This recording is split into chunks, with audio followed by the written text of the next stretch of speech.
नमस्कार साथियों, Excel study point की ओर से मैं आप सभी का हार्दिक स्वागत करता हूं। तो जी हाँ दोस्तों, आज यानी कि 30 अप्रैल वर्ष 2024 से जुड़ी हुई जितनी भी प्रमुख करंट अफेयर्स की न्यूज़ है उस पर हम लोग बात करने वाले हैं। सबसे पहले बात कर लेते हैं आज यानी कि 30 अप्रैल का दिन क्यों महत्वपूर्ण है। आप जानते हैं कि आज ही के दिन भारत में पूरे देश भर में जो है सेलिब्रेट किया जाता है आयुष्मान भारत स्कीम को। आप जानते हैं कि प्रधानमंत्री नरेंद्र मोदी जी के द्वारा वर्ष 2018 में देश के भीतर आयुष्मान भारत स्कीम जो है उसको लॉन्च किया गया था। और इस स्कीम्स के तहत वास्तव में होता क्या है कि जो गरीब परिवार हैं, लगभग इसमें जो है 10 करोड़ गरीब परिवारों को चिन्हित किया गया था, जिसके लगभग 50 करोड़ ऐसे लोग हैं जिनको सालाना 5 लाख रुपए का जो है बीमा मिलता है। कौन सा? दैट इज हेल्थ बीमा, हेल्थ इंश्योरेंस उनको जो है प्रदान किया जाता है। यानी कि वहां पर जो बीमारियां हैं, जिन बीमारियों को लिस्टेड किया गया है under the Ayushman Bharat scheme, तो उस पर जो है भारत सरकार के द्वारा उनको सहायता प्रदान की जाती है स्वास्थ्य सहायता के रूप में। साथ में मैं आपको बता दूं कि आज ही के दिन यानी कि 30 अप्रैल को पूरे विश्व भर में जैज दिवस के रूप में, जैज डे के रूप में भी मनाया जाता है। जैज एक प्रकार का संगीत है, एक प्रकार का जो है म्यूजिक है, जिसकी ओरिजिन हम लोग कह सकते हैं कि अफ्रीकन या अफ्रीकन अमेरिकन जो म्यूजिक है उसके मिक्सचर से जो है हुआ है। तो ये जो है जैज दिवस के रूप में भी आज यानी कि 30 अप्रैल को सेलिब्रेट किया जाता है। और दूसरा, जैसे मैंने आपको बताया कि आयुष्मान भारत योजना जो है इसको और ज़्यादा जागरूक बनाने के लिए प्रत्येक वर्ष 30 अप्रैल को जो है आयुष्मान भारत दिवस के रूप में सेलिब्रेट किया जाता है। तो अब यदि हम लोग बात कर लें आज के क्वेश्चन आंसर सेशंस पे, तो हम लोग सबसे पहले शुरुआत करेंगे आज के पहले प्रश्न की, जिसमें हाल ही में किस देश ने समलैंगिक संबंधों को अपराध मानते हुए कड़े कानून जो है पास किए हैं। मैं आपको बता दूं कि हमारे पास में जो ऑप्शन है इराक, ईरान, सीरिया और जॉर्डन, इनमें से इराक ऐसा देश बना है जिसने अभी हाल ही में जो एलजीबीटीक्यू प्लस जो कम्युनिटी है, इस कम्युनिटी के जो होमोसेक्सुअलिटी है यानी कि समलैंगिकता है, इस समलैंगिकता को अपराध माना है। और इवन यहां पर जो है 15 वर्षों तक की जो है कारावास की सजा का प्रावधान भी किया है कि यदि कोई व्यक्ति इसमें जो है संलग्न पाया जाता है तो उसको अधिकतम 15 वर्षों तक का कारावास दिया जा सकता है, उसको जेल की सजा हो सकती है। हालांकि यहां पर जो है कई ऐसे ऑर्गेनाइजेशन से, कई ऐसे देश हैं जिन्होंने इस कड़े कदम को जो है निंदा करते हुए जो है इसको मानव अधिकारों के खिलाफ, जो हमारे नैसर्गिक अधिकार होते हैं यानी कि जो हमारे नेचुरल राइट्स होते हैं, उनके खिलाफ इसको माना है। इराक ने कठोर एलजीबीटी विरोधी कानून अभी पास कर दिया है। इराक की संसद ने हाल ही में समलैंगिक संबंधों को अपराध मानते हुए एक कड़ा कानून पास किया है, जिसके भीतर इसमें अधिकतम 15 वर्ष तक की जो है जेल की सजा का प्रावधान किया गया है। साथ में बात करें तो जो प्रोस्टिट्यूशन है यानी कि वेश्यावृत्ति है और जो समलैंगिकता है, इसका मुकाबला करने वाले कानून के तहत समलैंगिक संबंधों में शामिल होने पर जो है कम से कम 10 वर्ष की जो है सजा का प्रावधान होता है, जो कि एक्सटेंड की जा सकती है, जो कि बढ़ाई जा सकती है और इसको जो है 15 वर्षों तक के लिए किया जा सकता है। साथ में बता दूं कि समलैंगिकता या वेश्यावृत्ति की वकालत करने पर कम से कम जो है 7 साल की जो है सजा हो सकती है। मान लीजिए कि वहां पर जो कानून पास हुआ है और उसके अगेंस्ट अगर कोई व्यक्ति आवाज उठाता है, कोई व्यक्ति उसके खिलाफ कहता है, वकालत करता है होमोसेक्सुअलिटी को लेकर, तो ऐसे व्यक्ति को भी जो है 7 वर्ष की जो है सजा का प्रावधान करवाया जा सकता है। ऐसे जो है कड़े कदम इराक के द्वारा अपनाए गए हैं। शुरुआत में अगर बात करें तो विधेयक में समलैंगिक कृत्यों के लिए मृत्यु दंड तक का जो है प्रस्ताव किया गया था। इवन कि अगर कोई व्यक्ति लेस्बियन है, गे है या फिर जो है क्वीर है, तो ऐसे व्यक्तियों को जो है मृत्यु दंड तक का प्रावधान जो है इराक सरकार के द्वारा किया गया था। लेकिन संयुक्त राज्य अमेरिका और यूरोपीय देशों के कड़े विरोध होने के बाद, जब इन्होंने यहां पर इसका विरोध किया था, तो उसके बाद जो है इसमें परिवर्तन किया गया और अब इसकी जो है सजा 15 साल तक रख दी गई है। वही बात करें तो ह्यूमन राइट वॉच सहित मानवाधिकार समूहों ने इस कानून की जो है कड़ी निंदा का है और इसे मौलिक मानव अधिकारों का जो है उल्लंघन माना है। जो हमारे फंडामेंटल ह्यूमन राइट्स होते हैं उसके वायलेशंस के रूप में जो है इसको देखा जा रहा है। वहीं दूसरी तरफ मैंने आपसे प्रीवियस जो है वीडियो में डिस्कशन किया था कि भारत देश के भीतर एलजीबीटीक्यू कम्युनिटी के लिए जो है राजीव गौबा जी की अध्यक्षता में एक समिति का गठन भी किया गया है, जहां पर एलजीबीटीक्यू प्लस जो कम्युनिटी है उनको वैवाहिक अधिकार दिलवाने से संबंधी जो है उस पर चर्चा करने के लिए समिति का गठन किया गया है। तो आज की जो है पहली खबर हमारी रहती है कि इराक के द्वारा जो है एलजीबीटीक्यू कम्युनिटी जो है इसके खिलाफ जो है यहां पर कानून पास कर दिया गया है। आगे बढ़ते हुए हम लोग बात कर लेते हैं आज के दूसरे प्रश्न पे। हाल ही में चर्चा में रहा अलागर पहाड़ियां निम्नलिखित में से किस राज्य में स्थित है? अलागर पहाड़ियां अभी जो है हाल में चर्चा में है, और इसमें ऑप्शन है केरल, तमिलनाडु, सिक्किम और अरुणाचल प्रदेश। तो इसका जो सही जवाब है दोस्तों वो है तमिलनाडु। आपको मैं बता दूं कि हाल के दिनों में मदुरई यानी कि तमिलनाडु जो है मदुरई में चिथिराई उत्सव के हिस्से के रूप में जो अलागर पहाड़ियां हैं ये चर्चा में रही हैं, क्योंकि यहां से भगवान कल्लालगर का जुलूस निकला है और ये जो है तमिलनाडु में ही जो है मदुरई के समीप बह गई नदी जो है वहां तक जो है पहुंचा है। तो इस वजह से जो है यहाँ पर ये पहाड़ियां जो है चर्चा में रही हैं, और इसे जो है यानी कि इन पहाड़ियों को, अलागर पहाड़ियों को अजगर कोविल के नाम से भी जो है जाना जाता है। ये तमिलनाडु राज्य में अलागर पहाड़ियों की तलहटी यानी कि जो फुटहिल्स हैं यहाँ पर स्थित जो है मिलने वाले मंदिरों में से जो है एक है, और ये जो है अलागर कोविल जो मंदिर है यानी कि यहाँ पर जो है अभी जुलूस निकाला गया है, यहाँ पर जो है मार्च निकाला गया है भगवान कल्लालगर को जो है याद करते हुए। यहाँ यह मंदिर जो है ये भगवान विष्णु को समर्पित है और अपनी जो है जटिल मूर्ति कला और मंडपों के लिए जो है प्रख्यात है। इसका उल्लेख जो है तमिल ग्रंथ शिल्पाधिकरम में भी मिलता है। आपको बता दूं कि तमिल महाकाव्य जो शिल्पाधिकरण है इसको लिखा गया था इलैंगो एडिगिल जी के द्वारा। इलैंगो एडिगिल कौन थे? He was the brother of Senguttuvan. और इसी शिल्पाधिकरण पुस्तक के भीतर कोवलन और कर्णगी की जो है कहानी को लिखा गया है कि कोवलन और कर्णगी की जो प्रेम गाथा है उसके बीच में माधवी नाम की जो एक वैश्य कन्या थी उनके प्रेम प्रसंग को जो है दर्शाया गया है। तो समटाइम्स ये भी बन जाता है। साथ में मैं आपको बता दूं कि जो सेनगुट्टवन या रेड चेहरा थे उनके द्वारा ही दक्षिण भारत में कर्णगी पूजा, जिसको कर्णगी कल्ट के नाम से भी जानते हैं, इसकी भी शुरुआत की गई थी। तो आप लोग जो है शिल्पाधिकरण से इसको जोड़ सकते हैं।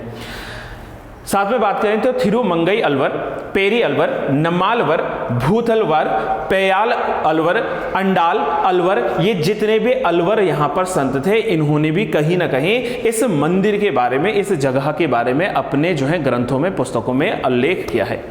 अब साथ में हम लोग थोड़ा सा जो है भक्ति आंदोलन की रूपरेखा को लेकर चले, क्योंकि यहाँ पर अलवार संतों का वर्णन हुआ है। मैं आपको बता दूं कि भारत में जब भक्तिज्म की शुरुआत हुई थी तो उस समय जो दक्षिण भारत था, इस दक्षिण भारत में भक्तिज्म के भीतर जो है दो दल या दो ग्रुप जो है बने थे, जिसमें एक आते थे अलवार संत और दूसरे आते थे नयनार संत। कई बार जो है ये कंफ्यूज हो जाता है कि अलवार जो है वो कौन से गॉड के डेवोटी थे और नयनार जो है कौन से गॉड के डेवोटी थे। इसका एक बहुत बेसिक मैं आपको ट्रिक बता देता हूं। आपका कोई ना कोई मित्र या कोई ना कोई व्यक्ति होगा जिसका नाम जो है अविनाश होगा। आज के बाद आप लोग ये शब्द मत भूलना। और अविनाश शब्द जो है यही ट्रिक है अलवार और नयनार संतों को याद करने की। कैसे? देखो, अलवार शब्द में अवि यानी कि आ यानी अलवार, वी मतलब विष्णु। तो जो अलवार है वो लॉर्ड विष्णु के क्या है? डिवोटीज हैं। और जो यहाँ पे न है, न का मतलब नयनार, और शौक इसके लिए डिनोट हो रहा है भगवान शिव के लिए। तो जो यहाँ पर नयनार थे वो भगवान शिव के जो है भक्तों के रूप में जाने जाते थे, और प्रारंभ में दक्षिण भारत से यहीं से जो है भक्तिज्म की शुरुआत भी हुई थी। तो आप लोग जो है इस तरीके से बेसिक याद रख सकते हैं कि अलवार और नयनार संत जो है वो दक्षिण भारत में भक्तिज्म की शुरुआत करने वाले जो है संत थे। अच्छा, मैं साथ में आपके लिए जो है प्रश्न छोड़ रहा हूं। आप मुझे बताएं कमेंट बॉक्स में कि वो कौन से महान संत हुए थे जिन्होंने पहली बार भक्तिज्म को दक्षिण भारत से उत्तर भारत की ओर विस्तारित किया था। मतलब कौन लेकर आए थे उत्तर भारत में भक्तिज्म के सिद्धांत को। तो ये आपने जो है मुझे कमेंट बॉक्स में अपना आंसर जरूर बताना है। साथ में बात करें तो इस स्थान पर अशोक के शिलालेख या अशोक के शासनकाल के शिलालेख भी जो है मिलते हैं, और ऐसा माना जाता है कि महान जो जैन भिक्षु थे अंजनंदी, जो अंजनंदी थे, इन्होंने अपने शिष्यों के साथ जो है यहाँ पर निवास भी किया था। और पांड्य शासनकाल के दौरान यह जो स्थान था वो बहुत ज्यादा जो है चर्चा में रहा था। आपको बता दूं कि राजा जटावर्धन सुंदर जो पांड्यन थे, इन्होंने या इनके शासनकाल के दौरान इस मंदिर के गर्भगृह में विमान को जो है सोने की प्लेटों से जो है सुशोभित या सुसज्जित किया गया था। साथ में मंदिर के प्रवेश द्वार पर जो है विशाल मीनार दिखाई देती हैं, और उसका निर्माण भी जो है पांड्यन साम्राज्य के शासनकाल में हुआ होगा। इसके अतिरिक्त जो है इस मंदिर को लेकर जो है जो नायक वंश है, इस नायक वंश के शासक यानी कि थिरुमलाई नायकर ने भी अपने शासनकाल के दौरान इस मंदिर में जो है कई कलात्मक विशेषताओं को जोड़ा था। इस मंदिर में जैसे कल्याण मंडपम विशेष रूप से जो है नायक कला को प्रदर्शित करता है। तो आज के बाद अगर हमसे यह सवाल पूछा जाता है कि अलागर पहाड़ियों पर स्थित जो भगवान कल्लाल गर्ग जो है इनका मंदिर है वो किस समय जो है प्रचलन में रहा था, तो ये सारा उसका जो है पूरा एक जो है बैकग्राउंड बनता है। आगे बढ़ते हुए सीरीज में हम लोग बात करते हैं कि हाल ही में चर्चा में रहा बॉम्बी बकेट क्या है। अच्छा गाइस, ये बहुत इंपॉर्टेंट है, स्पेशली अगर हम लोग बात करें तो उत्तराखंड से जुड़ा हुआ जो है ये एक महत्वपूर्ण सवाल हाल में बन सकता है, क्योंकि आप लोग जानते हैं कि उत्तराखंड के जंगल लगातार आग से झुलस रहे हैं, राइट। और इस जो है कवायद के दौरान अगर जंगलों को बचाना है तो उसके लिए नई नई टेक्निक्स के आधार पर जो है जंगलों की आग बुझाने का प्रयास करना पड़ेगा। और इसी जो है उपकरण के रूप में एक हवाई अग्निशमन उपकरण आता है, यानी कि जो है एक तरीके से हम लोग कहते हैं एरियल तरीके से आग बुझाने के लिए जो अग्निशमन उपकरण आता है उसका नाम है बॉम्बी बकेट। आप एक बार जो है इसको इमेज के थ्रू जो है देख सकते हैं कि इस तरीके से जो है हेलीकॉप्टर से जो है यहाँ से लेक से जो है जल लिया जा रहा है और जल को जो है छोड़ दिया जा रहा है, ड्रॉप कर दिया जा रहा है जंगलों में। तो इसलिए जो है यहाँ पर जो है चर्चा में रहा है हमारे पास में बॉम्बी जो बकेट होता है। हाल ही में भारतीय वायुसेना के MI-17V5 हेलीकॉप्टर, देखो ये भी सवाल बन जाता है कि किस हेलीकॉप्टर से जो है इसको बॉम्बी बकेट जो है इसके थ्रू जो है आग को बुझाया जा रहा है। तो हाल में भारतीय वायुसेना के MI-17V5 हेलीकॉप्टर को नैनीताल के जंगलों में लगी आग को बुझाने के लिए तैनात किया गया था और हेलीकॉप्टर ने जो है बॉम्बी बकेट का इस्तेमाल करके आग बुझाने का प्रयास यहां पर किया है।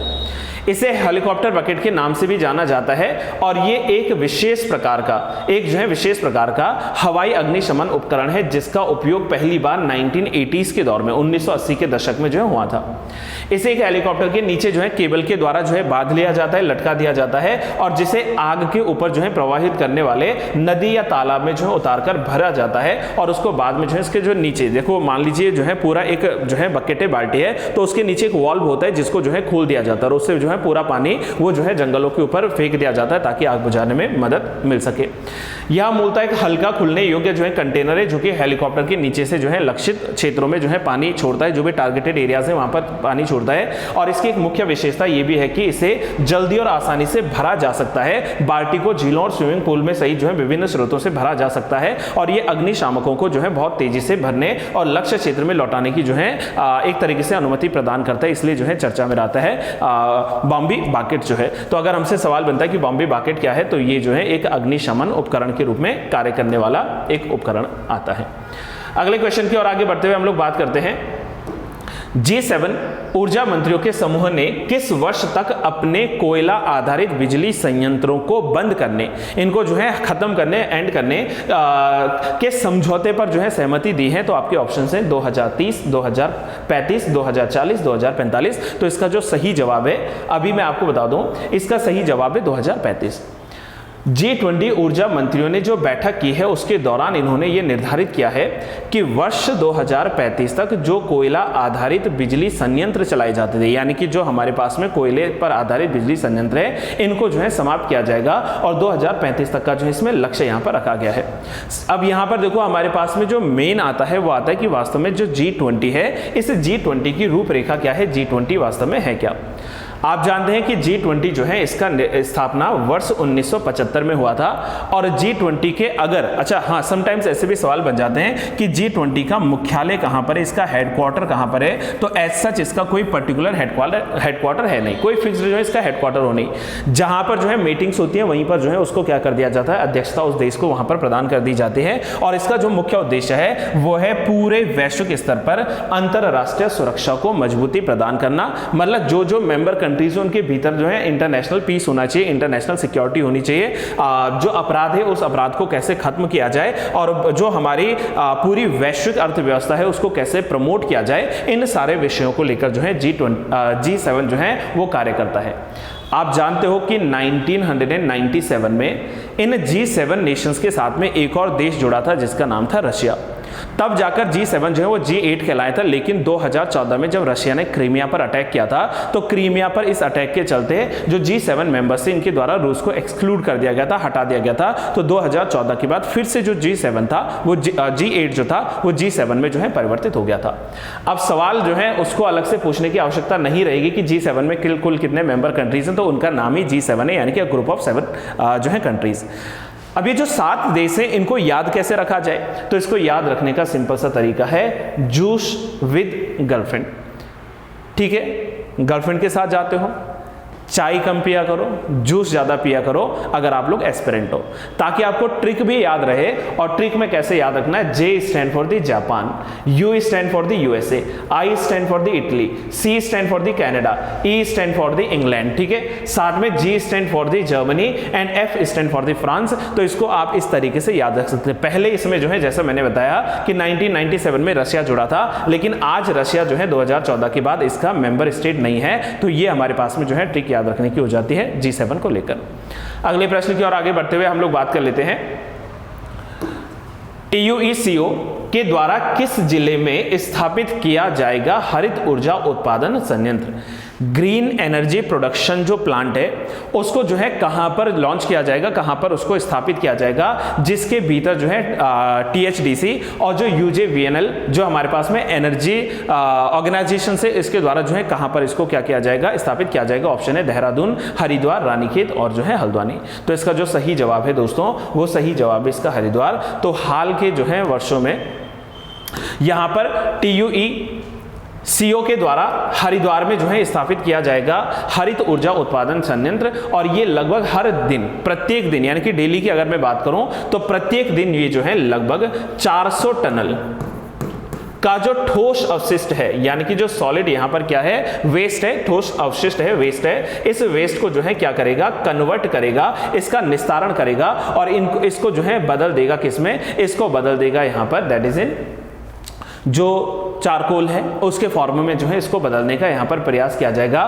तो इसके लिए जो है यहां पर ये समझौता किया गया है। और ये समझौता किसके बीच में हुआ है, दैट इज THDC के बीच में और जो UJVNL है इनके बीच में, ठीक है।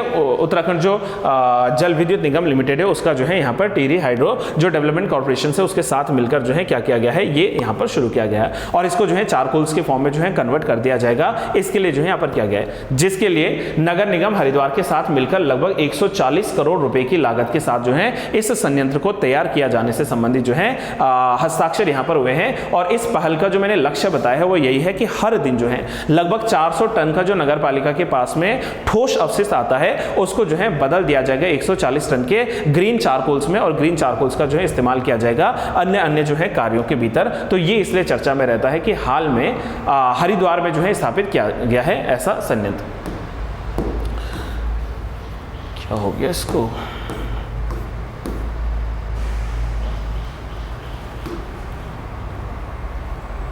देखो कभी कभी ये भी जो है चीज़ें बिगड़ जाती हैं, तो आप लोग पेशेंट बनिए रहे, ठीक है।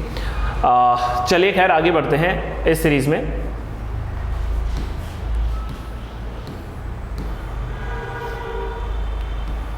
आइए अब हम लोग बात कर लेते हैं एक और प्रमुख खबर की तरफ, जहां पर हमसे प्रश्न पूछा गया है कि हाल ही में किस देश ने तीरंदाजी विश्व कप में पुरुषों की रिकॉर्ड स्पर्धा में स्वर्ण पदक जो है यहां पर दिलाया है।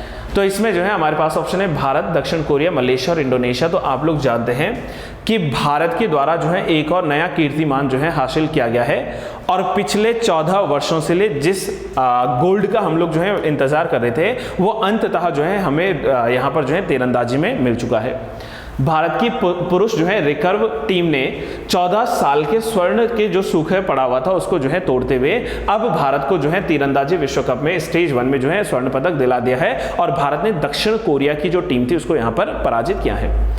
विजय तिकड़ी, धीरज बोम्बदेवरा, तरुणदीप रॉय और प्रवीण जाधव ने दक्षिण कोरिया की विश्व चैंपियनशिप टीम को 5-1 से मात देते हुए जो है यहाँ पर स्वर्ण पदक दिलाया है। यह 5 स्वर्ण, 2 रजत और 1 कांस्य सहित कुल मिलाकर 8 पदकों के साथ तीरंदाजी विश्व कप में भारत का अब तक का सबसे बेहतरीन प्रदर्शन है। सबसे जो है सर्वोच्च पदक तालिका भी शामिल हुई है। इससे पहले मैंने 5 स्वर्णों के बारे में आप लोगों को ऑलरेडी वहां पर जो है चीजें ऑलरेडी आपको जो है दी थी।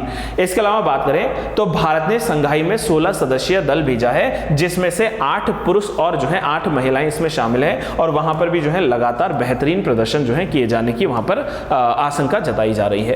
तो बस आज के लिए हम लोग जो है इन्हीं सारे न्यूज़ पर डिस्कशन करने वाले हैं। और मुझे उम्मीद ये है दोस्तों कि आप लोगों को जो है वीडियो पसंद आती है। और अगर आपको वीडियो अच्छी लगती है तो आप लोग जो है वीडियो को ज़्यादा से ज़्यादा लाइक कर दीजिए, वीडियो को शेयर करना ना भूलें, और अगर आप लोगों ने अभी तक चैनल को सब्सक्राइब नहीं किया है गाइस तो चैनल को सब्सक्राइब जरूर कर लीजिए। Till then have a good day to all, thank you so much, keep trying and keep learning.